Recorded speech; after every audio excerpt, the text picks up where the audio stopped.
My Brother by J.W. Robertson. Copyright 2025. All rights reserved. Rai, help! Ryan opens his eyes. He looks around. He's sitting on the floor against the wall in a dark room. He thinks, did I just hear something? He sees a rusty sword on the floor next to his hand. He picks it up. Then he slides his back up the wall and stands up. He sees particles of dust sifting down from the ceiling. He stumbles forward into the center of the room. He sees papers strewn around the floor. The pages are covered in neat and precise handwriting. Ryan remembers watching his little brother, Tommy, writing at the family table. Ryan is 12 years old, and his little brother is 6. Tommy's small hands are bent into claw shapes. The disease that ravaged his small body does not allow him to help Ryan mend his father's fishing nets. The writing practice helps with the constant hand pains. Rai, help! I don't know how to make this word, says Tommy. Ryan looks up as he hears the nickname his brother created for him when he couldn't pronounce his name as a toddler. Ryan drops a fishing net in his hand and he approaches Tommy. Tommy's copied words are clean and error-free. If Ryan stares at the copied words too long, his head starts to spin. Reading and writing is not his forte. He looks at the book that Tommy is copying. The pages are faded and stained with random black spots.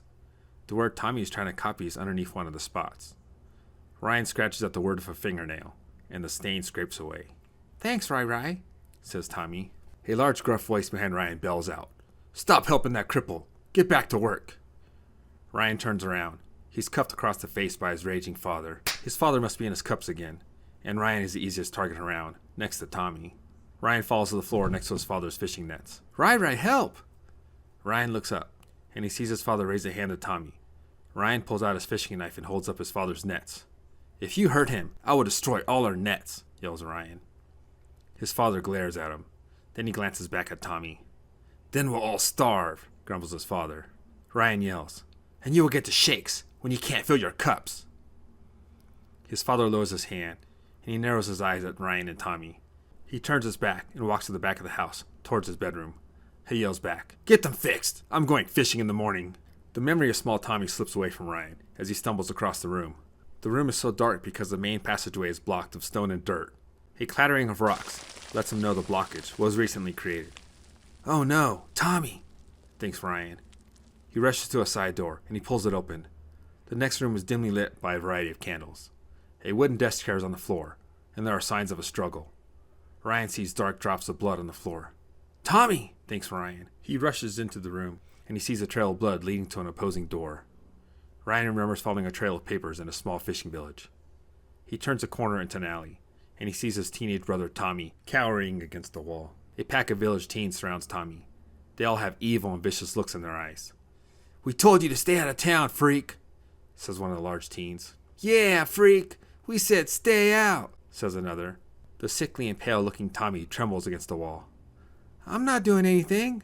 Leave me alone, whines Tommy. We're gonna make you eat your stupid books, says another teen. Ryan picks up a large stick in the mouth of the alley. Tommy makes eye contact with Ryan. Rai, help! Ryan enters the alley with a fierce and determined look. The teen bullies pale when they see the large and muscular Ryan enter the alley with a threat of violence on his face. Ryan's thoughts return to the present. He follows the blood trail down a hallway. At the end of the hall is a closed door, and a bright light can be seen coming from underneath the door. He sees shadows dancing back and forth in the light. He hears unfamiliar voices in the next room. He slowly opens the door and peers in. He sees his brother Tommy in his robes, leaning against a far bookshelf. One clawed hand is pressed to his bloody side, and he holds an open book aloft in his other clawed hand. Between Tommy and himself, he sees 4 various sized figures in dark leather pants and jerkins. They have a variety of weapons between them. They're all facing Tommy, and they don't see him approaching from behind. One of the figures raises a bow and aims an arrow at Tommy. Ryan raises his sword quickly and slashes down. The man with the bow bellows out as he's struck. Tommy sees Ryan. Rai, help! The 3 remaining figures turn towards their fallen comrade. They see a large skeleton holding a sword up high. The bloody necromancer, T-Yam, chants a 3-syllable phrase over and over again in his unknown language. The large skeleton's eyes glow red, and he confidently approaches the intruders. He will always protect his little brother.